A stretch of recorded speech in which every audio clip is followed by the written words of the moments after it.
Sometimes a single moment can shatter the throne you thought was unshakable and reveal secrets that should never have survived the darkness.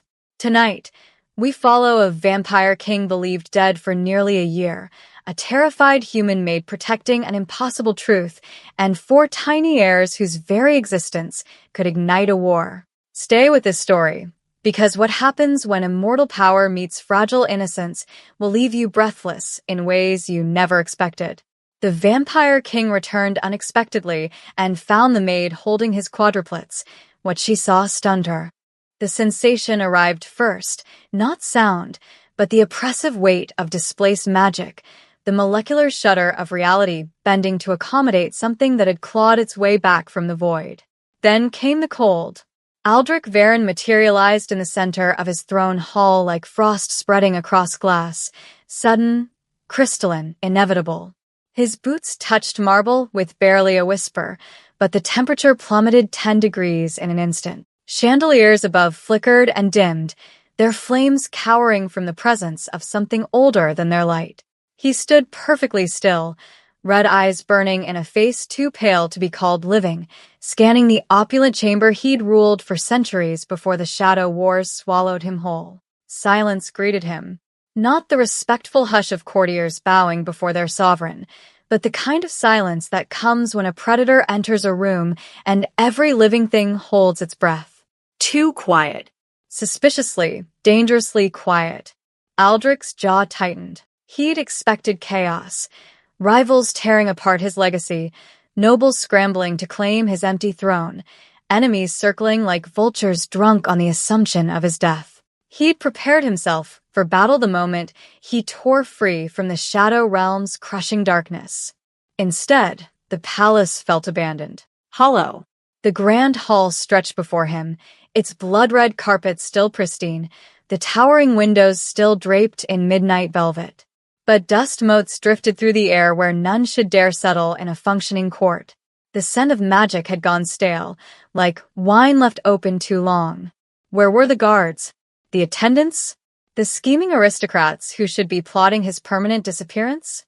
Aldrich moved forward, his cape whispering against stone, each footfall measured and lethal. His mind raced through scenarios: ambush, coup, mass exodus. Perhaps Darian Crowfall had already seized control. Perhaps Celine Vorant had poisoned the entire household and now waited behind some pillar with her saccharine smile and a blade dipped in shadow venom. He reached for the magic coiled in his chest, ready to unleash centuries of accumulated fury. And then, impossibly, he heard it. Laughter. Children's laughter. Aldrich froze mid-step, his entire body going rigid as if he'd been struck by lightning. His head turned slowly toward the sound, red eyes narrowing in confusion and disbelief. That was impossible. Vampire children were rarer than phoenix sightings. Most noble bloodlines went centuries without producing a single heir. The Varen line itself had been barren for over 300 years before Aldrich was born, a miracle that nearly killed his mother and earned him the title, Last Son of Shadow. And yet that sound, bright and bubbling and utterly, devastatingly alive, echoed through a supposedly empty palace like bells in a cathedral of bones. Aldrich's pulse, sluggish and cold as it was, accelerated. He moved toward the sound, his usual predatory grace giving way to something faster, more urgent.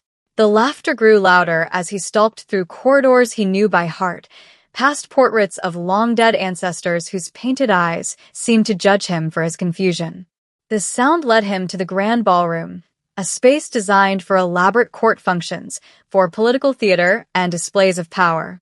He pushed open the massive double doors, expecting. He didn't know what he expected. What he found stopped his ancient heart completely.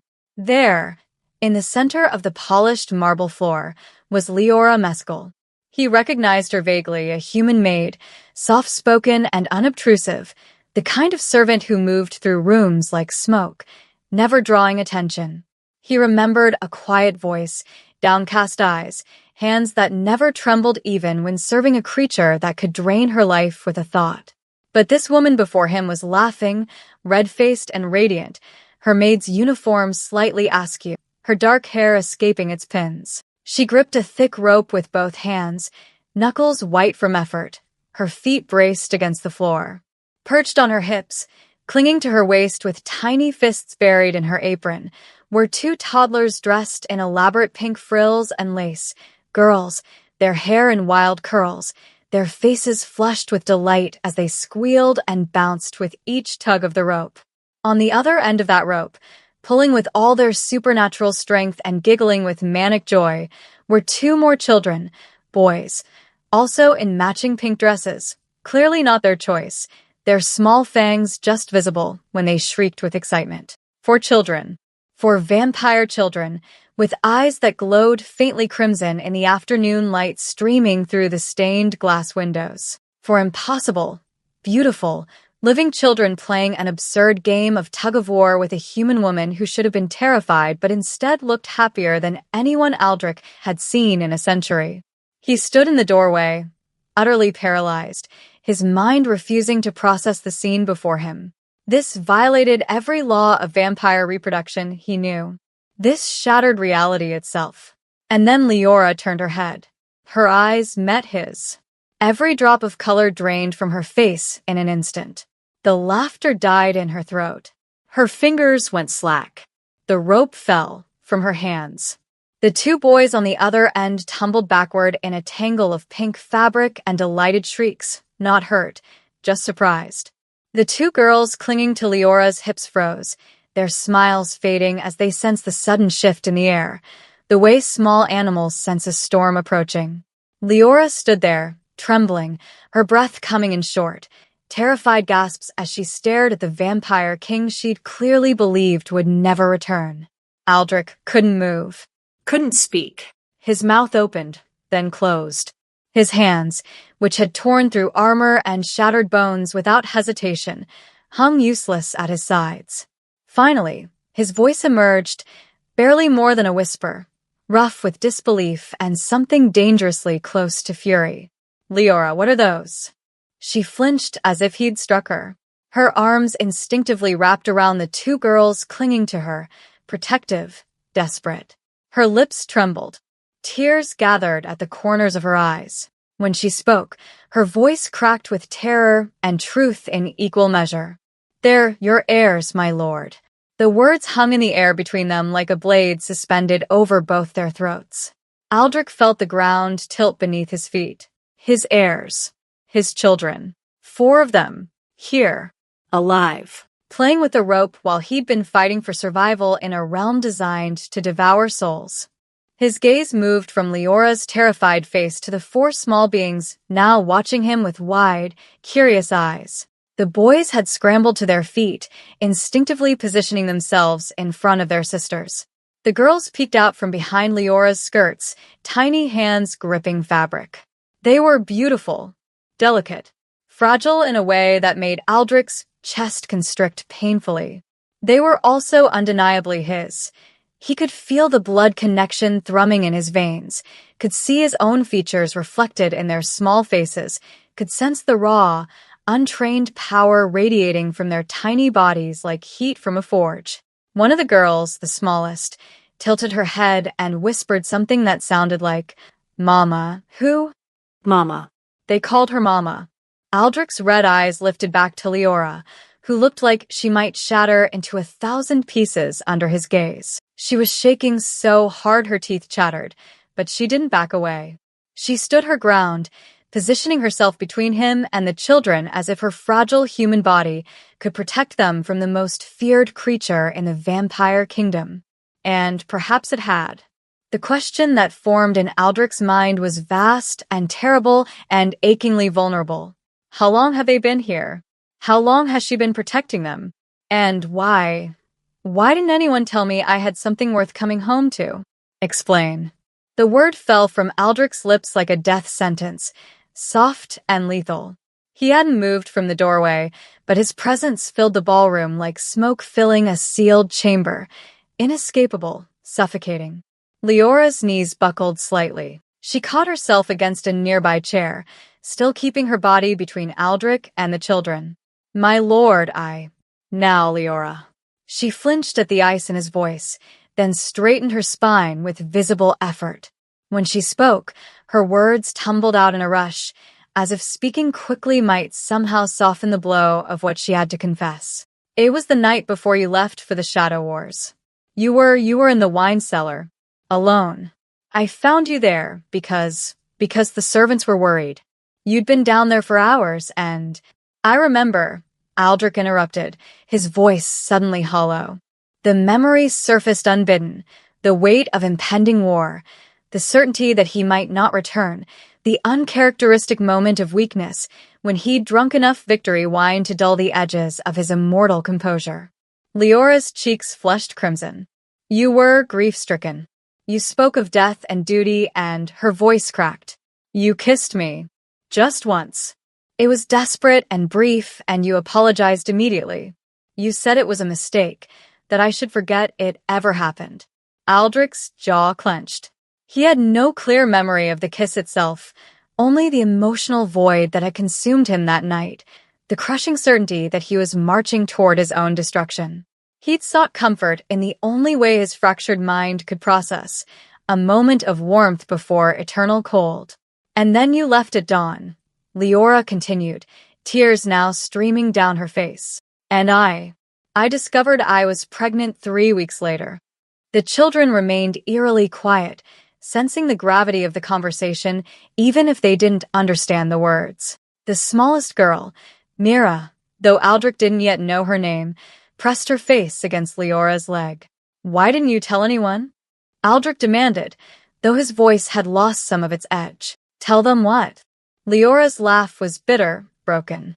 That the vampire king, on the eve of war, accidentally conceived children with a human servant?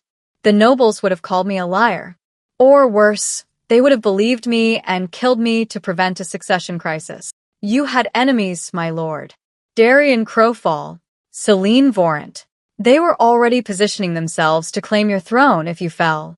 Aldrich's hands curled into fists. She was right. The political vultures would have torn her apart. The pregnancy was wrong from the start, Leora whispered. I was sick constantly.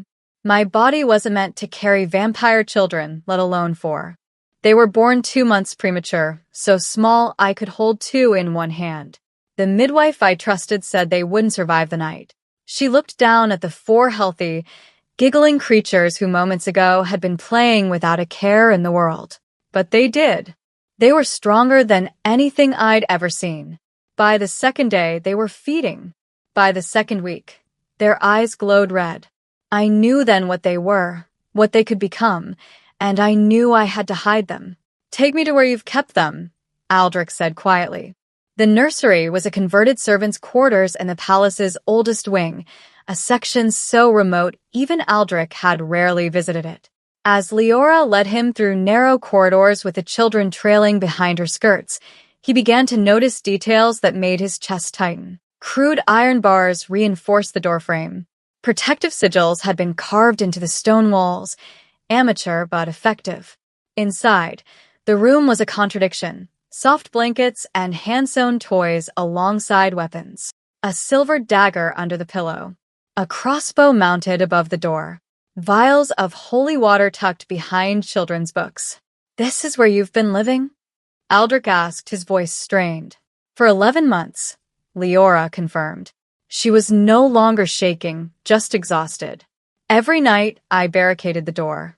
Every sound made me think they'd found us.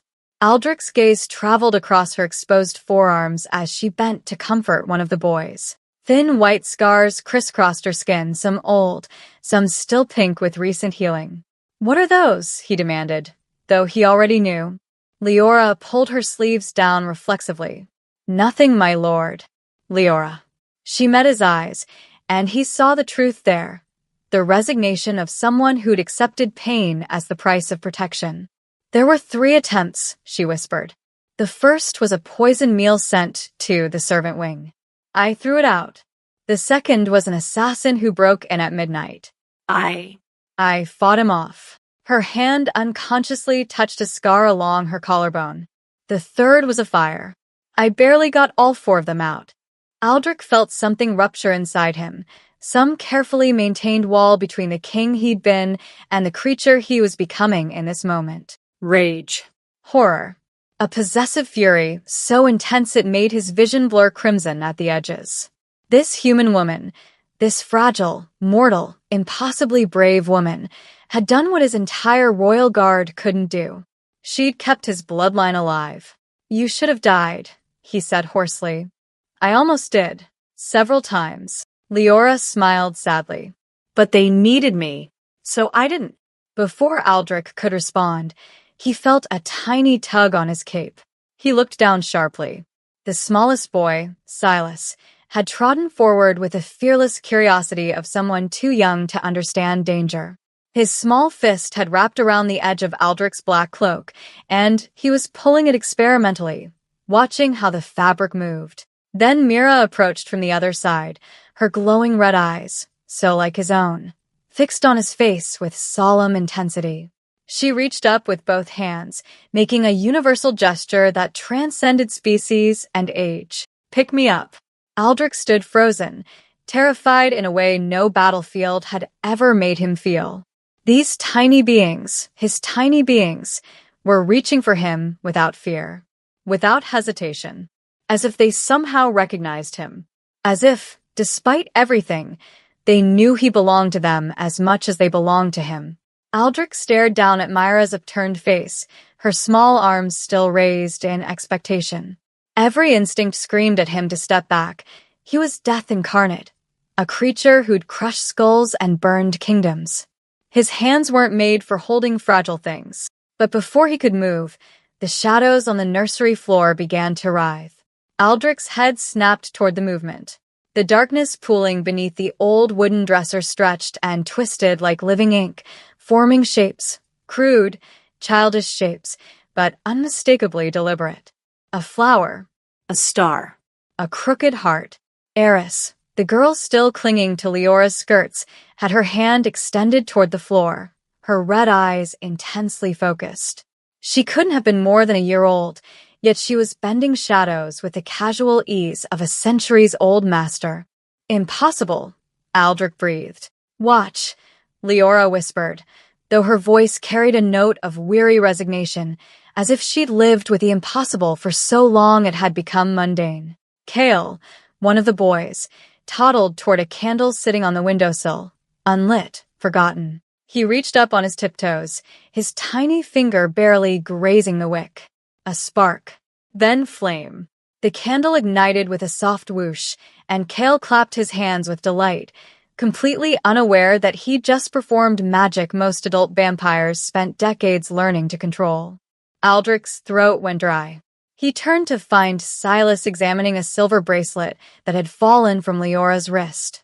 The boy poked it once, and the metal began to move, not melting, but reshaping itself, coiling into a perfect spiral like a snake responding to a charmer's call. What are they?" Aldrich managed, his voice strained. Before Leora could answer, Mira, still standing at Aldrich's feet, let out a small, frustrated sound. When he didn't pick her up, she reached higher, her small hand finally grasping his. The moment their skin touched, emotion slammed into Aldrich like a battering ram. Joy. Curiosity. Longing. A desperate, overwhelming need for connection. But these weren't his emotions. They were hers, flooding into him with the force of a psychic tidal wave. For 3 heartbeats, he couldn't breathe, couldn't think, couldn't separate his own feelings from the torrent of raw, unfiltered emotion pouring from this tiny child. Then she released his hand, giggling as if she'd just played the most delightful game. Aldrich staggered back, pressing his palm against his chest. "What in the Shadow Realms?" "They're not normal vampire children," Leora said quietly. She moved to gather Mira into her arms, and the girl settled against her shoulder with easy trust. "They never have been. Each of them has abilities. Abilities that shouldn't manifest until adolescence, if at all." Aldrich's mind raced through centuries of vampire lore, searching for precedent and finding none. How is this possible? Leora's expression darkened. "There's a prophecy. An old one." I found it in the restricted archives when I was searching for answers about why they were so different. She paused, steadying herself. It's called the Tetraborn Court. The words hit Aldrich like cold water. He'd heard whispers of the prophecy, ancient, apocalyptic, generally dismissed as mythology. That's a children's tale. Is it? Leora gestured to the 4 children, each radiating power that warped the very air around them. 4 vampire heirs born at once from a royal bloodline, for whose powers emerge before reason, for who could either resurrect the vampire dominion or tear it apart from within. Aldrich sank onto the edge of the small bed, his legendary composure finally cracking. Everything made terrible sense now. The assassination attempts, the political maneuvering, the unnatural silence that had greeted his return. They were trying to kill you to prevent a succession crisis, he said slowly. They were trying to kill the children before anyone realized what they were. Yes. Leora's voice was barely audible. And when they failed, they waited. Waited for you to die in the Shadow Wars so they could claim the children as wards of the state. In the eastern tower of the palace, 2 figures stood in shadow, watching the old servants wing through enchanted glass that showed them everything transpiring in the distant nursery. Darian Crowfall, handsome and serpentine, smiled with cold satisfaction. So the rumors were true. The Tetraborn lives. Beside him, Celine Vorant adjusted her silver rings with practiced elegance. 4 weapons of unimaginable power, raised by a terrified human who doesn't understand what she's protecting. Her voice was honey over poison. How convenient that Aldrich has returned to deliver them to us. He won't give them up willingly. No, Celine agreed, her eyes glittering. But he's been gone for nearly a year. The court barely remembers his authority. A few well-placed rumors, a vote of no confidence, a carefully orchestrated scandal. She trailed off meaningfully. The children would be better served by proper noble guardianship. Wouldn't you agree? Darian's smile widened. I've always admired your political delicacy, Celine. And I've always admired your utter lack of conscience, Darian. She turned from the window. Summon the council. It's time we reminded our returned king exactly how precarious his throne has become. Back in the nursery, Aldrich rose to his feet, his decision crystallizing with the clarity of steel being forged. No one will take them, he said, his voice carrying the weight of an absolute decree. Not Darian. Not Celine. Not the entire court combined. Leora looked at him with desperate hope. My lord, they have the council's support. They've been consolidating power while you were gone. I don't care. Aldrich's red eyes blazed. These children are mine. You are under my protection. Anyone who threatens either will learn exactly why I was called the Scourge of the Shadow Wars. For the first time since his return, Leora smiled. Small, fragile, but genuine. A soft cooing sound drew both their attention. Eris and Kale had woken from their brief rest in the corner cradle, disturbed by the intensity of the conversation. Both toddlers looked between Leora and Aldrich with matching expressions of sleepy confusion. Then, simultaneously, they reached out, Eris toward Leora, Kale toward Aldrich. Not choosing one over the other, reaching for both. Leora moved instinctively, scooping up Eris. She hesitated, then looked at Aldrich with questioning eyes. He understood. This was the moment. The choice between the king he'd been and the father he'd never imagined becoming. Aldrich bent down and lifted Kale into his arms for the first time. The boy was impossibly light, warm in a way Aldrich had forgotten anything could be. Kale settled against his chest without fear, his small hand curling into Aldrich's shirt as if anchoring himself to something solid and safe. Together, Leora holding Eris and Mira, Aldrich holding Kale and Silas, they stood in the hidden nursery, a fragile alliance forged in desperation and wonder. A family, whether they were ready to call it that or not. The council chamber had changed in Aldrich's absence. The long obsidian table remained, as did the high-backed chairs carved from shadowwood, but the atmosphere had shifted. Where once there had been fearful deference, now there was barely concealed ambition. Aldrich sat at the head of the table, Kale still clutched against his chest. He'd refused to put the boy down, and the statement was deliberate. These children were not up for discussion. Darian Crowfall sat to his right, immaculate in silver-trimmed velvet, his dark hair swept back to reveal a face that belonged on currency. Handsome, refined, and utterly venomous. "My lord," Darian began, his voice dripping false warmth, "we are, of course, overjoyed at your miraculous return. However, we must address the irregularity that has come to light." "Speak plainly, Darian." Aldrich's voice could have frozen blood. "The children." Darian gestured dismissively toward Cale, who had fallen asleep against Aldrich's shoulder.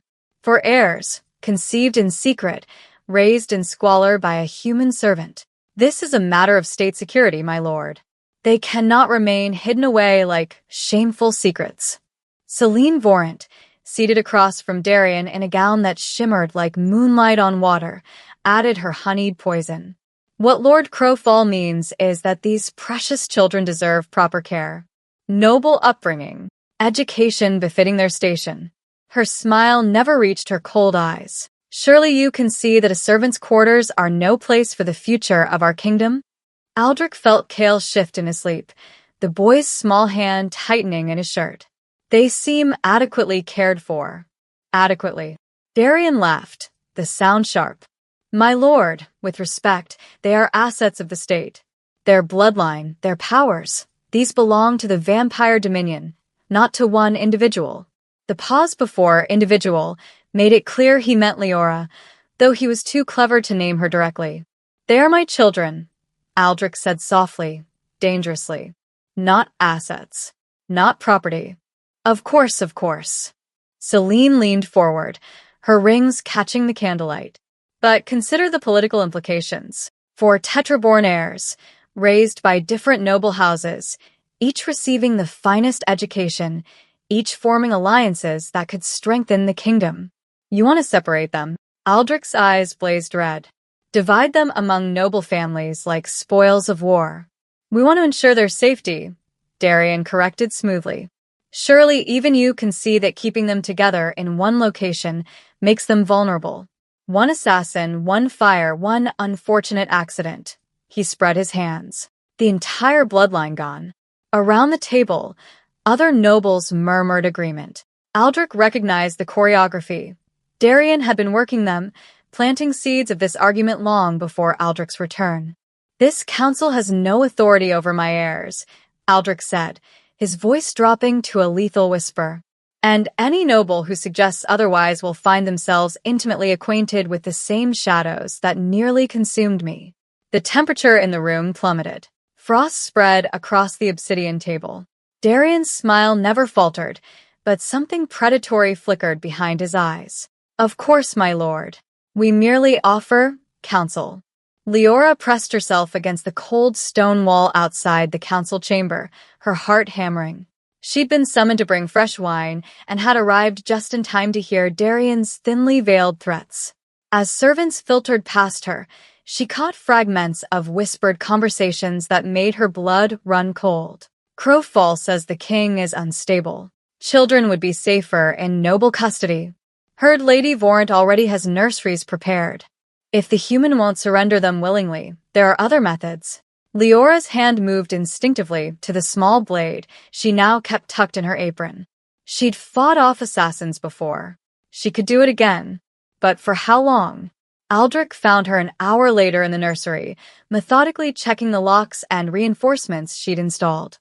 Her movements were mechanical, practiced, the routine of someone who'd done this every night for nearly a year. "You heard the council," he said. It wasn't a question. Leora didn't turn around. "I've been hearing versions of that council for 11 months, my lord. Different words, same hunger." Aldrich watched as she tested the iron bars, then moved to check the sigils carved into the doorframe. Each motion was efficient, born of desperate necessity. "Tell me about the other times." She paused, her back still to him. "What other times?" "The times you fought them off. Before I returned." Leora's shoulders sagged slightly. "There were 4 major attempts that I know of. Probably more that I didn't catch." She finally turned to face him, exhaustion etched into every line of her face. The first was subtle, poison milk sent to the servant wing. I had started testing everything after I overheard nobles discussing unfortunate accidents. The second, an assassin. Hired, not noble-born. I think Darian wanted deniability. Her hand unconsciously touched the scar on her collarbone. I got lucky. He underestimated me because I'm human. The third was the fire, Aldrich said quietly, remembering the scar on her forearm. Yes. Set while we slept. I barely got all 4 out. Her voice cracked slightly. Mira nearly died from smoke. She couldn't breathe for 3 days. Aldrich felt rage building in his chest. Not the hot fury of battle, but something colder, more absolute. And the fourth, 2 weeks before you returned. Another assassin, better trained. I killed him. She said it flatly, without emotion. His body is still in the East Garden, buried under the rose bushes. The casual admission stunned Aldrich into silence. This human woman, gentle, soft-spoken Leora, had killed to protect his children, had buried bodies, had become a warrior without anyone noticing. You did what I couldn't, he said finally. You kept them alive when I was too lost to even know they existed. Leora shook her head. You were fighting a war. I was just surviving. No. Aldrich moved closer, careful not to startle her. You were doing what even my royal guard failed to do. You outsmarted Darian. You outlasted Celine. You protected the future of my bloodline with nothing but your own courage and a few amateur sigils. And now you're here, Leora said softly. And I don't know if that makes them safer or puts a target on all of us. The truth of her words hit him like a physical blow. His return had forced the nobles into action. Before, they could wait, could plan, could move slowly. Now, with the vampire king returned and publicly claiming his heirs, they would escalate. Can you protect them better than I can? Leora asked, her voice barely audible. Because if you can't, my lord, we should run. Tonight. Before they. No. The word came out more forcefully than he intended. We don't run. But even as he said it, doubt gnawed at him. Hours later, Aldrich stood in the nursery doorway, watching the quadruplets sleep. Eris and Mira curled together like kittens. Kale sprawled across his blanket, one arm thrown over Silas, who sucked his thumb in his sleep. They were so small, so breakable. He was a king who'd conquered shadow realms. He'd slaughtered armies and burned cities and drunk the blood of his enemies. But he didn't know how to keep 4 tiny children safe from the serpents in his own court. Behind him, Leora whispered, You'll learn. Aldrich didn't turn around. What if I don't? What if I'm exactly what Darian says? Unstable, dangerous, unfit. Then we'll figure it out together. She moved to stand beside him. You're not alone anymore, my lord. None of us are. The morning came too quickly, bringing with it a challenge Aldrich had never anticipated. Breakfast with toddlers. They need to eat, Leora said simply, already moving through the nursery with practiced efficiency. She gathered the children one by one, settling them onto cushions around a low table she'd fashioned from an old trunk. Aldrich stood in the doorway like a statue, uncertain of his place in this domestic ritual. My lord, Leora said gently, you can sit with them. They won't bite. She paused, reconsidering. Well, Kale might, but he doesn't mean anything by it. As if on cue, Kale bared his tiny fangs in what might have been a smile or a threat. At his age, the distinction was unclear. Aldrich approached slowly, the way one might approach a wild animal. The children watched him with varying degrees of curiosity and wariness. Eris hid her face in her hands. Silas tilted his head, studying him like a puzzle. Mira reached out immediately, making grabbing motions with her small hands. But Kale leaned away, his red eyes narrowing. He's afraid of you, Leora observed, though her tone held no judgment. Of course he is, Aldrich said quietly. I'm something to be afraid of. You're his father. Those aren't mutually exclusive concepts. Before Leora could respond, Mira let out an impatient squeal and lunged forward, tiny fingers tangling in Aldrich's long dark hair. She pulled, not hard enough to hurt, but with enough enthusiasm to make her point. Aldrich froze, utterly paralyzed. The girl was hanging from his hair like it was a rope, giggling with delight at this new game. "Pick her up," Leora said softly, moving to his side. "She wants to be held." "I don't." Aldrich's hands hovered uselessly. "I've never." Leora guided his hands with her own, positioning them under Myra's arms. "Support her weight. That's it. Now bring her close." Aldrich lifted Mira as if she were made of spun glass. The girl immediately wrapped her arms around his neck, nuzzling against his shoulder with a contentment that made his chest ache. "See," Leora smiled. "You're not as frightening as you think." "I've torn men apart with these hands," Aldrich whispered, staring at the tiny creature now trusting him completely. "I've crushed bones, burned cities. And now you're holding a baby who thinks you're the most wonderful thing in the world." Leora's voice was gentle but firm. "You're allowed to be both things, my lord. Monster and father. Destroyer and protector. I don't know how to be both." "Neither did I." Leora returned to the table, helping Silas with a cup of blood wine mixed with goat's milk. "But we learn. We adapt. Because they need us to."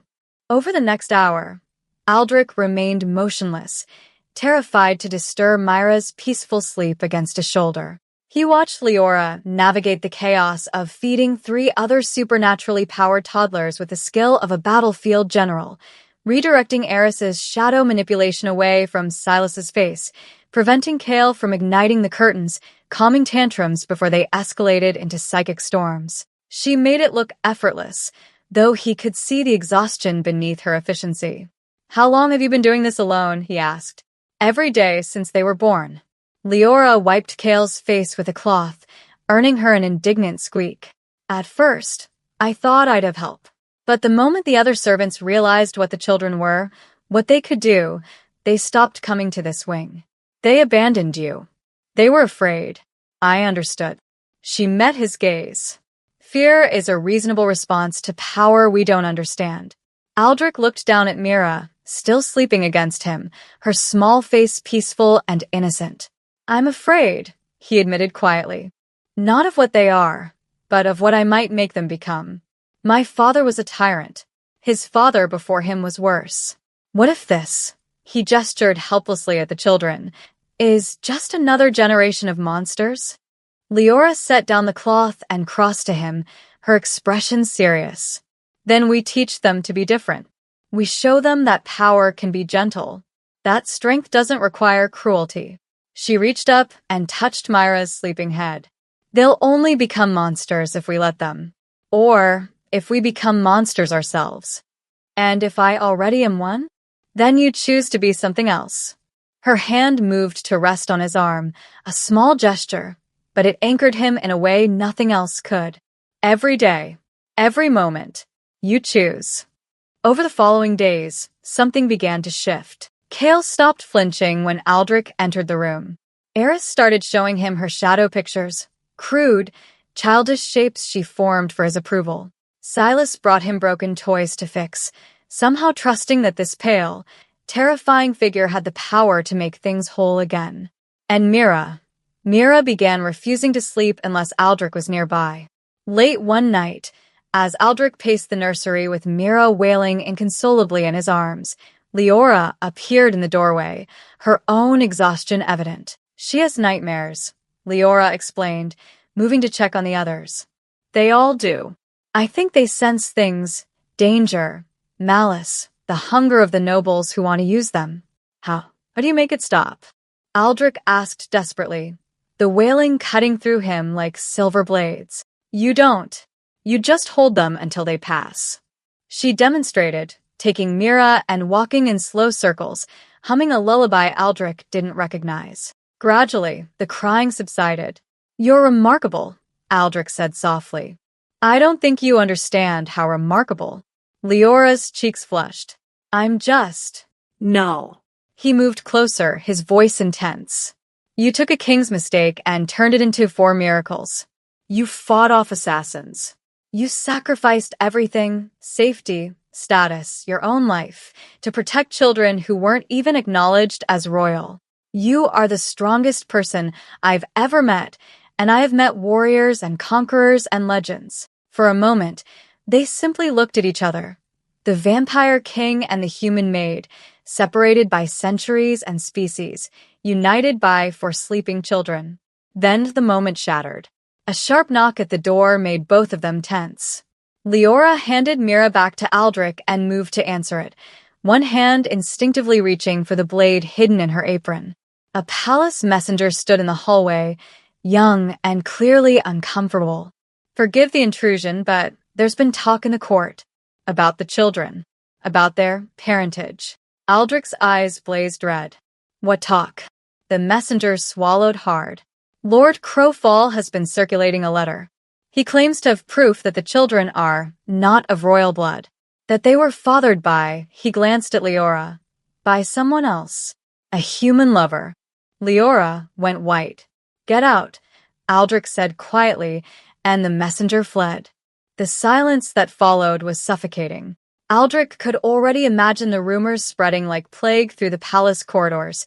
Whispers about the human servant, the bastard children, the king who'd been tricked into claiming them. Darian had found his weapon. Not assassination, scandal. It's not true, Leora whispered, though her voice shook. My lord, I swear. I know. Aldrich's voice was steel. But truth doesn't matter in court politics. Perception does. Within hours, the rumors had metastasized. Servants whispered in corridors. Nobles exchanged knowing looks. By evening, even the guards were speculating. Aldrich found Leora in the nursery at midnight, packing a small bag with trembling hands. The children slept peacefully, unaware their world was about to shatter again. What are you doing? Aldrich demanded. What I should have done months ago. Tears streamed down her face. Taking them somewhere safe. Away from the scandal. Away from me? From all of this. She gestured wildly at the palace around them. Don't you see? As long as they're here, they're targets. As long as I'm here, Darian can use me against you. If we leave, if we disappear. No. Aldrich crossed the room in 2 strides. You're not leaving. My lord, I have to. Where will you go, Leora? His voice broke. With 4 supernatural children and no resources? How long before someone finds you? How long before? He couldn't finish the sentence. Leora clutched the bag to her chest, her resolve crumbling. Then what do we do? Aldrich had no answer. He only knew that the thought of watching her walk away, taking his children, taking the only light his dark existence had ever known, was more terrifying than any shadow realm. Leora waited until the palace settled into its deepest sleep, that hollow hour between midnight and dawn when even vampires succumbed to their daylight lethargy. She moved through the nursery like a ghost, wrapping each child in thick blankets, whispering promises she wasn't sure she could keep. We're going on an adventure, she breathed to Mira, who stirred but didn't wake. Somewhere safe. Somewhere they can't hurt you. Eris and Silas, she bundled together in a double sling across her chest. Kale and Mira she secured on her back in a makeshift carrier she'd constructed weeks ago, just in case. She'd always known this moment might come. She'd prepared for it the way soldiers prepare for inevitable war. The weight of all 4 children was crushing, but Leora had carried heavier burdens. Fear, for instance. Grief. The certainty that staying would mean watching them be torn apart by noble ambition. She took one last look at the nursery, at the crude fortifications, the hand-sewn toys, the bloodstains she'd scrubbed from the floorboards. This room had been a prison and a sanctuary. Leaving it felt like tearing out her own heart. But staying felt like signing their death warrants. Leora slipped into the corridor, moving with the practiced silence of someone who'd spent a year avoiding detection. The palace at night was a labyrinth of shadows, but she knew every secret passage, every blind corner, every route the guards didn't patrol. She made it to the grand hall, then the outer corridor, then the gardens. The gate stood before her, iron and ancient, separating the palace grounds from the wild forest beyond. Freedom, anonymity, a chance to disappear into the world and raise these children far from prophecies and politics. She reached for the latch. Going somewhere? Leora's blood turned to ice. Aldrich materialized from the shadows beside the gate, his pale form seeming to coalesce from darkness itself. His red eyes blazed in the moonlight, and his expression was unreadable, somewhere between fury and devastation. "My lord," Leora whispered, instinctively tightening her hold on the children. You were leaving." His voice was soft, which somehow made it more terrifying. "In the middle of the night, without a word. I left a letter. In the nursery." I explained. Explained? Aldrich moved closer, and Leora fought every instinct to run. "What exactly did you explain, Leora? That you were stealing my children? That you decided, alone, they'd be better off as fugitives? They'd be alive." The words burst from her like a dam breaking. "Don't you understand? Darian has already convinced half the court you're not their father. Celine is preparing a formal petition to remove them from your custody.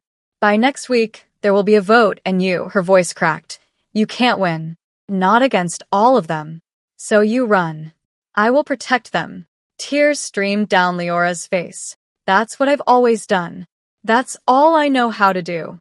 And if protecting them means leaving everything behind, living in caves, foraging in forests, never seeing civilization again," she clutched the sleeping children tighter, "then that's what I'll do." Aldrich stared at her, this fragile human woman who'd somehow become the axis around which his entire world now turned. She was ready to sacrifice everything: comfort, safety, her own survival, for children she'd borne in secret and raised in terror. "And what about me?" His voice broke on the last word, the carefully maintained mask of the vampire king finally shattering. "What about what I need?" Leora blinked, clearly not expecting the question. "My lord, you will not take my children," Aldrich said, moving even closer until only inches separated them. His hands trembled at his sides. "Nor leave me." The raw vulnerability in those 4 words hit Leora like a physical blow. "I've spent centuries alone," Aldrich continued, his voice barely above a whisper. "I've been death incarnate, a monster, a legend that terrified children and hardened warriors alike. And then I came home and found this." He gestured helplessly at the 4 sleeping forms bundled against Leora. "Found you. Found them. Found something I didn't even know I was capable of wanting. My lord, I need you, Leora." The admission seemed to cost him everything. "Not just because you know how to care for them. Not just because you've kept them alive when I couldn't. But because when I look at you holding them, I see something I've never seen before. I see what I could become. What I could be instead of what I've always been." Leora's tears fell harder now, splashing onto Myra's blanket. "You can't protect us from politics. From scandal. From..." "Perhaps not."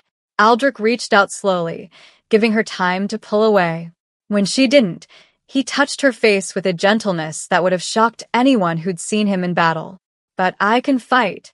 I can rage. I can remind every noble in that palace exactly why they feared me in the first place. And if you lose, then we run together." His thumb brushed away her tears. "All of us. I won't let you carry this burden alone anymore." For a long moment, they stood frozen in the moonlight, the vampire king and the human maid, the monster and the martyr, both terrified and exhausted and clinging to something neither fully understood. Finally, Leora's shoulders sagged. "I don't know how to do this. How to trust that it won't all fall apart." "Neither do I," Aldrich admitted. "But I know I can't lose you. Any of you." He gently took Kale and Mira from her back, redistributing the weight. Leora nearly collapsed from the sudden relief, and Aldrich steadied her with his free hand. "Let me help," he said simply. Together, they walked back toward the palace, not as king and servant, but as something undefined and fragile.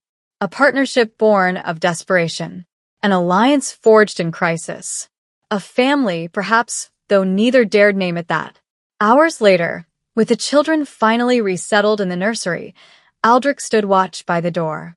Leora had collapsed on the small cot in the corner, fully clothed, too exhausted to even remove her shoes. He watched her sleep, watched the way her hand instinctively reached toward the children even in unconsciousness, watched the tension slowly leave her face, watched her breathe with the steady rhythm of someone finally allowing themselves to rest. And Aldrich realized, with the clarity of absolute truth, that he would burn the entire kingdom to ash before he let anyone harm her. Not because she was useful, not because the children needed her, but because somewhere in the chaos of the past few days, she had become essential to his existence in a way he didn't have words for. She had taken his darkness and shown him it could shelter something precious instead of only destroying it. She had made him believe he could be more than a monster. And for her, he would become whatever he needed to be. Even if it meant finally accepting that the most terrifying transformation wasn't into a monster, but into something capable of love. Dawn broke over the palace with the color of old blood, and Aldrich made his decision. Summon the entire court, he told his captain of the guard, his voice carrying the absolute authority that had been absent since his return. Every noble, every house representative, every council member. I don't care if they're sleeping or dying or plotting treason in dark corners. I want them in the throne hall within the hour. The guard's eyes widened. My lord, that's highly irregular. Do I look like I care about regularity? Aldrich's red eyes blazed. 1 hour. Anyone who fails to appear will be considered in open rebellion. The guard fled. Behind him, Leora stirred from her fitful sleep on the cot. What are you doing? She asked, her voice rough with exhaustion. What I should have done the moment I returned. Aldrich turned to face her. I'm choosing a side. Publicly. Irrevocably.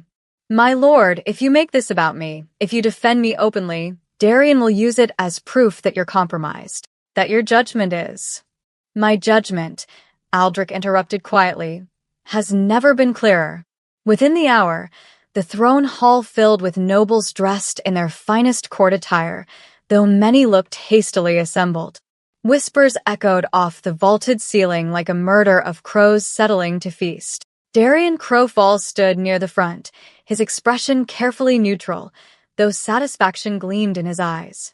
Beside him, Celine Vorant adjusted her rings with practiced ease, already looking like a queen in waiting.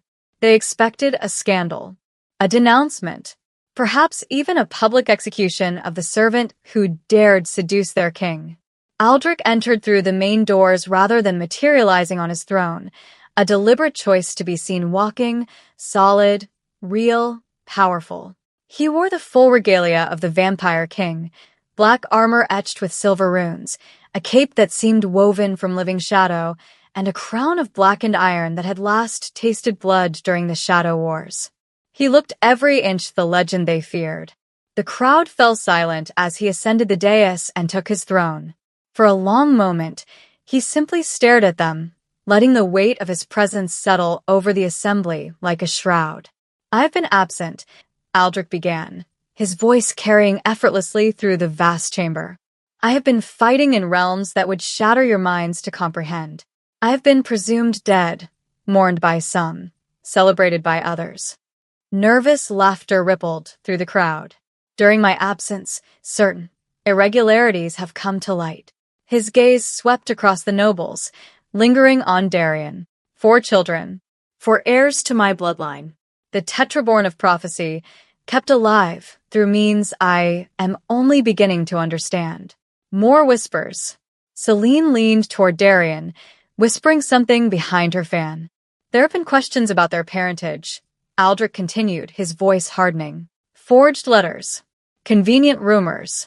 Political maneuvering designed to delegitimize my heirs and, by extension, destabilize my rule. Darian stepped forward, his expression the picture of concerned loyalty. My lord, no one questions your right to rule. We merely seek clarity about. Silence. The single word cracked through the hall like thunder. Darian's mouth snapped shut. I did not summon you here to debate bloodlines or entertain conspiracy theories crafted in shadow by those who smell opportunity in chaos. Aldrich rose from his throne, descending the steps slowly.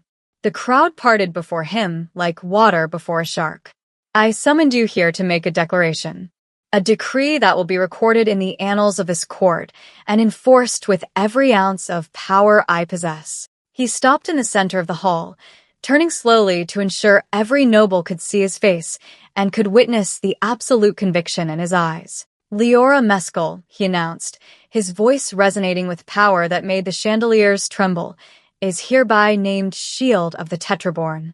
She is protector of the royal heirs, guardian of the future. To harm her is to commit treason against the crown itself. To speak against her is to speak against me. To plot her demise is to plot mine. The silence that followed was absolute, suffocating. Then the gasps began. Shocked murmurs erupted throughout the hall. A human, a servant, elevated to a position that superseded most noble titles? This is madness, someone shouted from the back. She's a commoner, another voice added. Aldrich's smile was all teeth and menace. She is the reason my heirs still draw breath. She has fought off assassins, survived poisoning attempts, endured fire and blade and political machination. She has demonstrated more courage, more loyalty, more strength than any noble in this hall. He turned his gaze directly on Darian and Celine. Can any of you claim the same? Celine's fan snapped shut. Darian's jaw clenched. This is a grotesque overreach of royal authority, Darian said carefully, his voice strained with barely controlled fury. The council should be consulted. The council, Aldrich interrupted, his voice dropping to something deadly, serves at my pleasure. As do Lord Crowfall. As do all of you. Or have you forgotten what happens when I am displeased? The temperature in the hall plummeted. Frost spread across the marble floor in intricate patterns. Several nobles backed away from Aldrich as shadows began to writhe at his feet. The power he'd brought back from the Shadow Wars, barely contained, absolutely terrifying. The decree stands, Aldrich said with finality.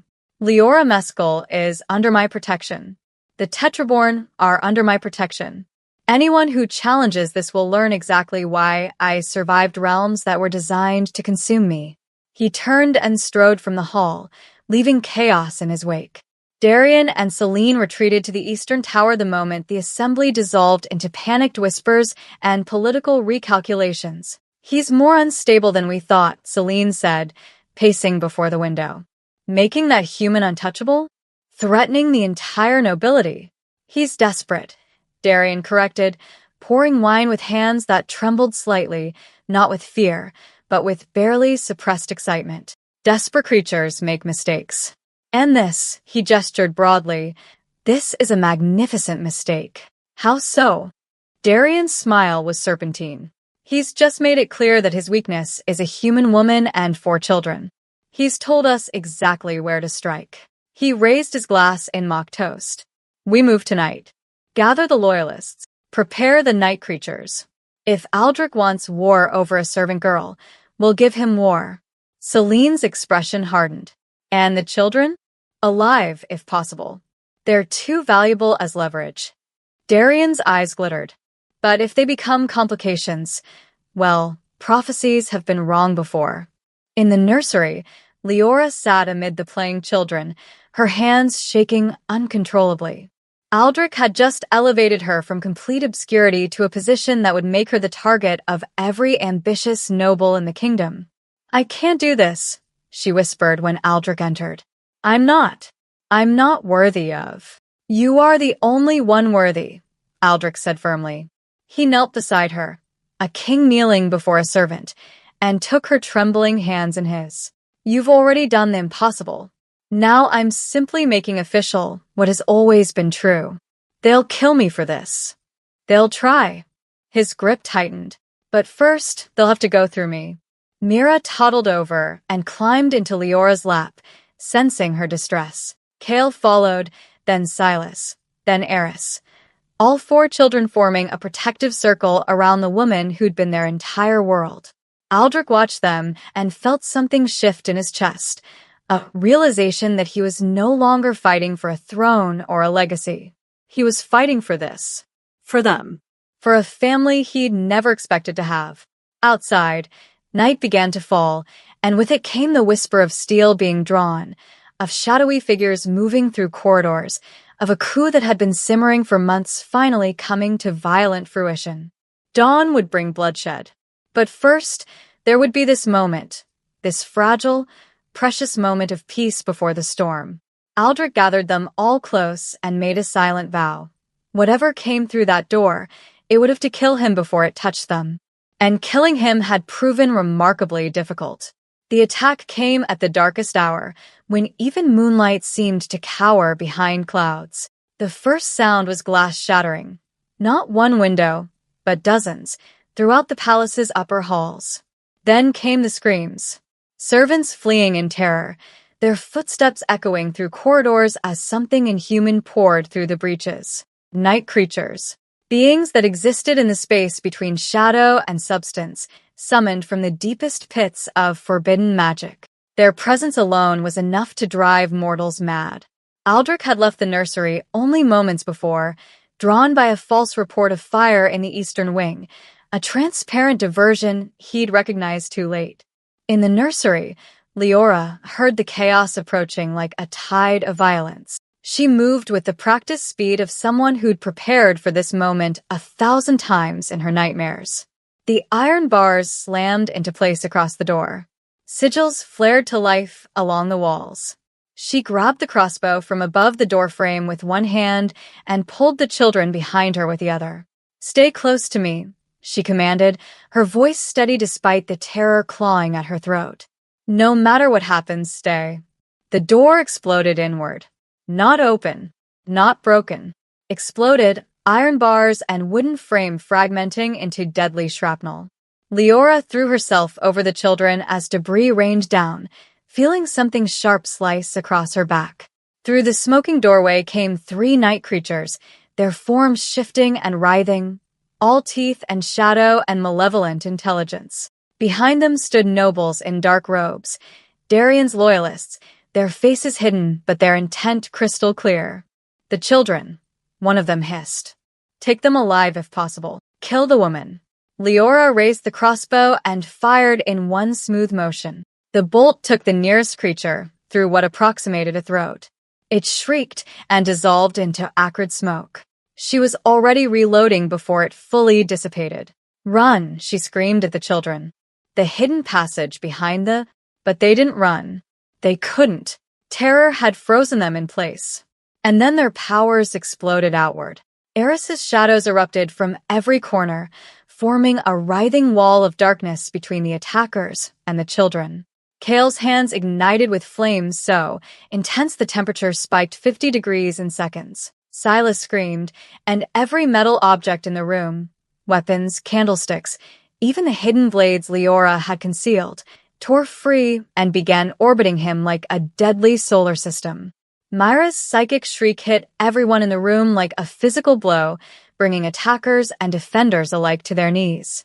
The night creatures reeled backward, overwhelmed by the raw, uncontrolled power of 4 terrified children who didn't understand what they were doing, but were doing it with apocalyptic intensity. Leora forced herself upright despite the psychic pressure crushing her skull. She fired again.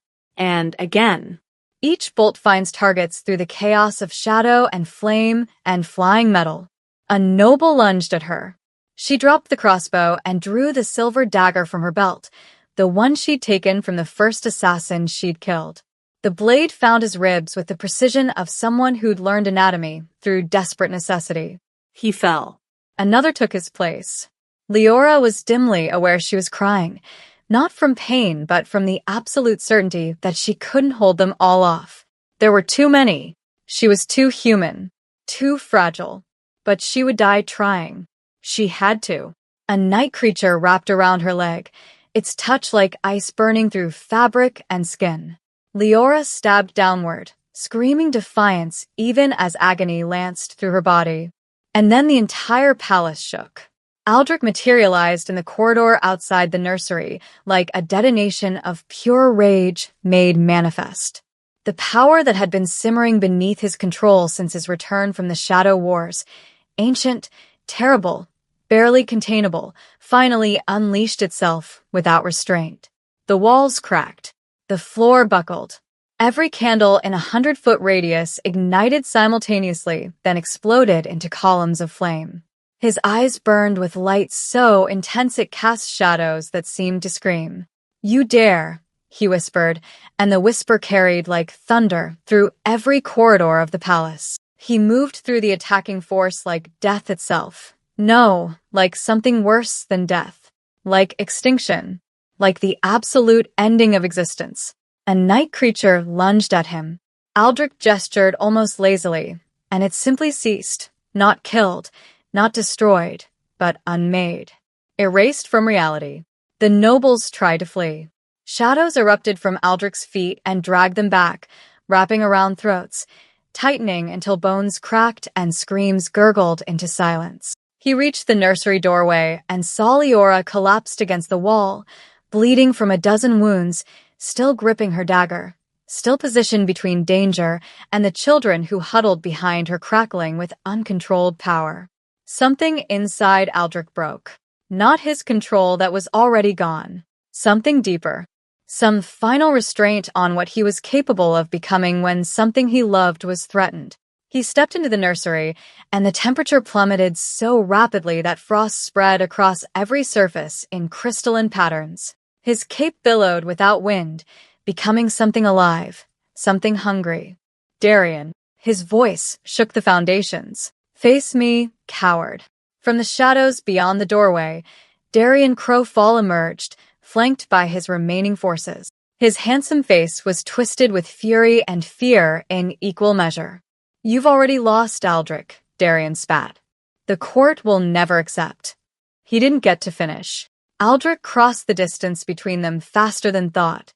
His hand closed around Darian's throat, lifting him off the ground as easily as Aldrich might lift one of his children. "You threaten my family," Aldrich said softly. Darian's eyes widened. He tried to speak, to plead, to offer bargains. Aldrich's hand tightened. There was a wet crack. Darian Crowfall, who'd plotted for months and maneuvered for years, who'd dreamed of thrones and power and immortality, died without ceremony or dignity, just another broken thing discarded by a force he'd been foolish enough to challenge. Aldrich dropped the body and turned to face the remaining attackers. They fled. All of them, nobles, hired swords, even the night creatures.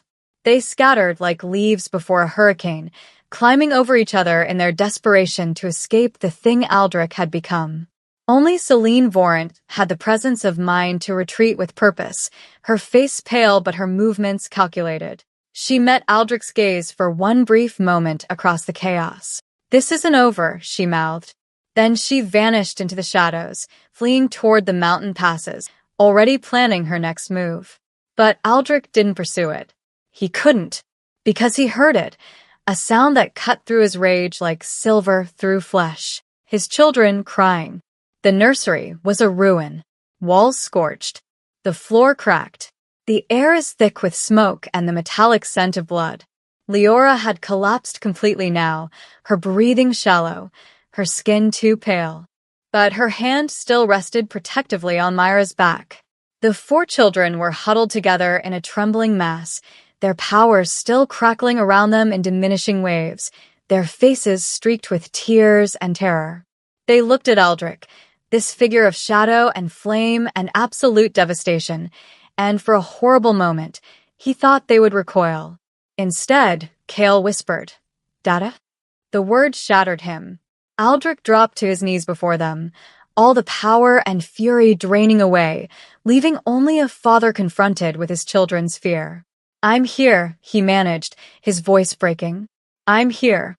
You're safe. I promise you're safe."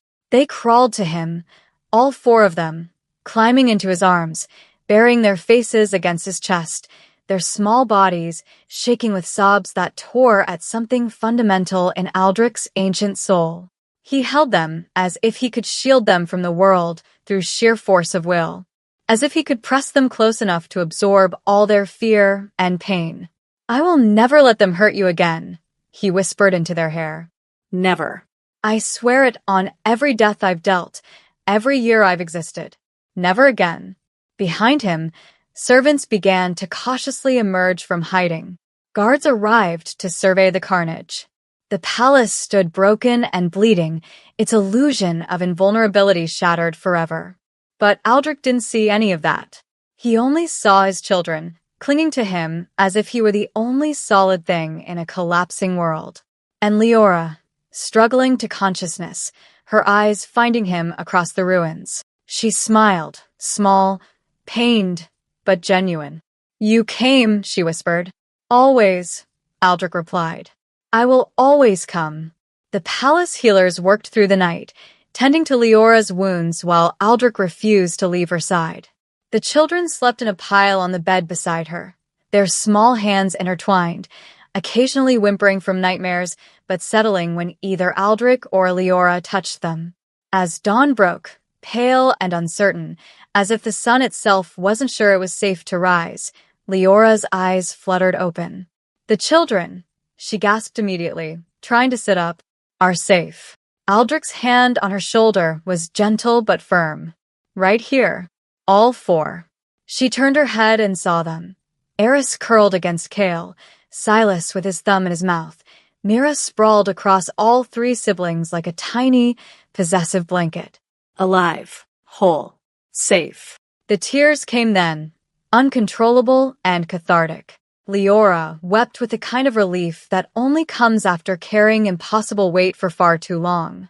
She wept for every sleepless night, every close call, every moment she'd been certain she would fail them. Aldrich gathered her carefully into his arms, mindful of her injuries, and held her while she shattered and slowly pieced herself back together. "I couldn't protect them," she sobbed against his chest. "I tried, but I couldn't." "You protected them for 11 months, Aldrich interrupted fiercely. "Alone. Against impossible odds. You did what an entire kingdom failed to do." He pulled back enough to meet her eyes. "And you will never have to do it alone again." One by one, the children woke up. And one by one, they climbed onto the bed, forming a tangle of small bodies and clutching hands, Leora at the center, Aldrich surrounding them all like a living fortress. "I will never leave again," Aldrich said softly, addressing the children but meaning it for all of them. "Whatever comes, whatever threatens, I will be here. I promise you." Kale's small hand found him. Mira pressed her face against his neck. Eris whispered something that might have been promise, and Silas simply held tighter. "Promise," Aldrich confirmed, his voice rough with emotion he'd spent centuries learning to suppress and was now learning to feel. "On my crown, in my blood, on everything I am."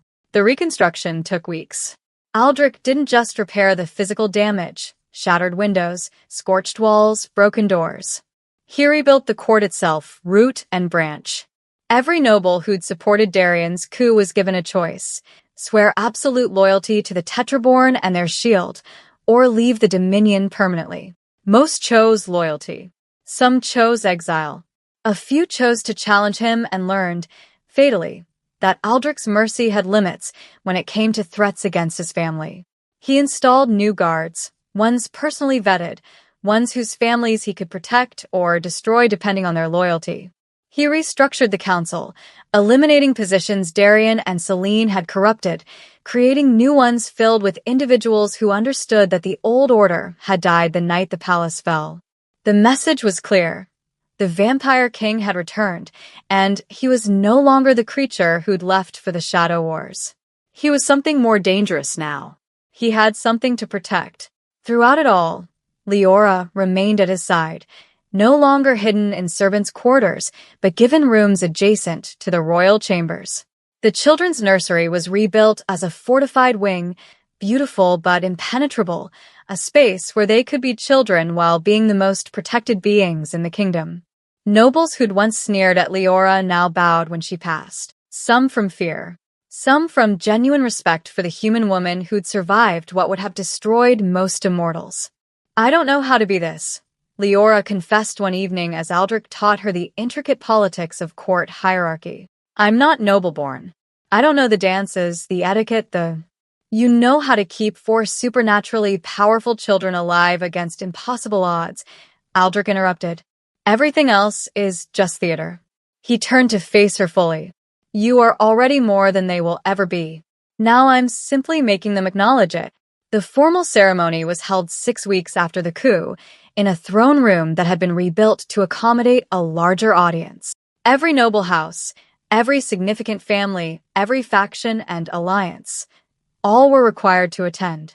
They came expecting another political maneuvering, another demonstration of Aldrich's absolute power. What they witnessed was something else entirely.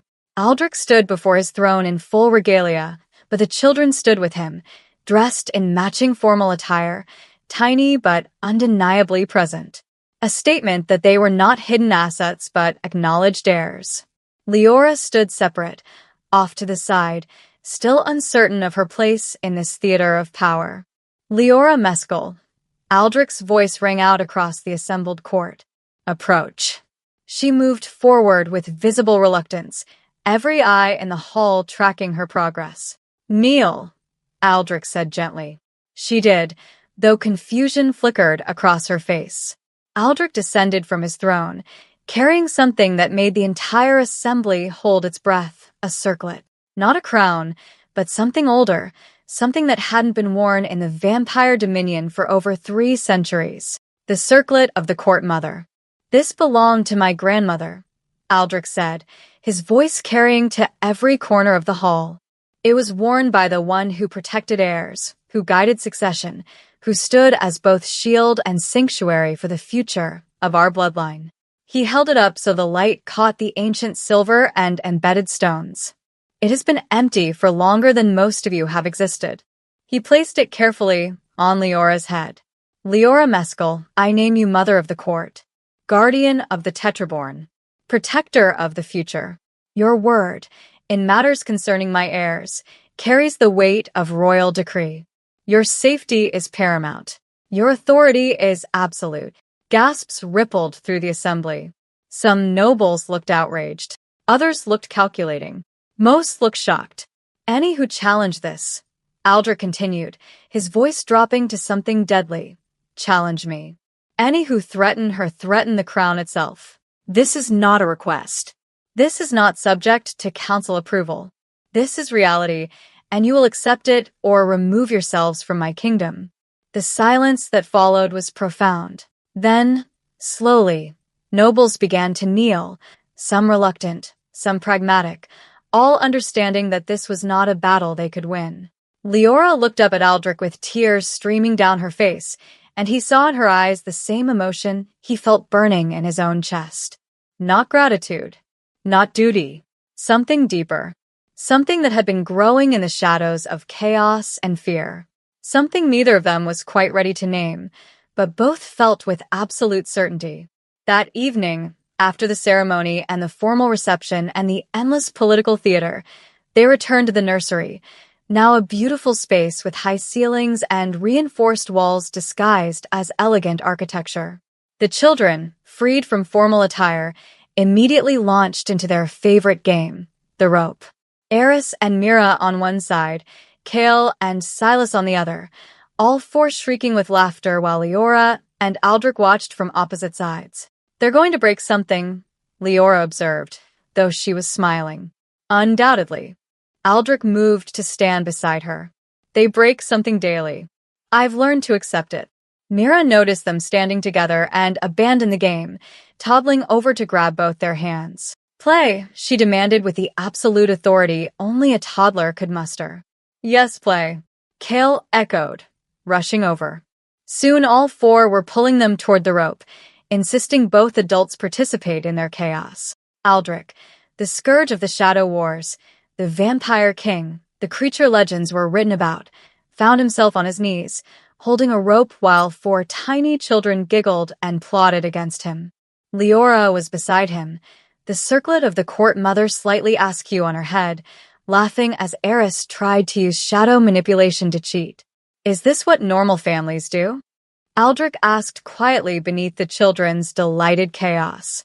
I have no idea, Leora admitted. But I think we're allowed to define normal for ourselves.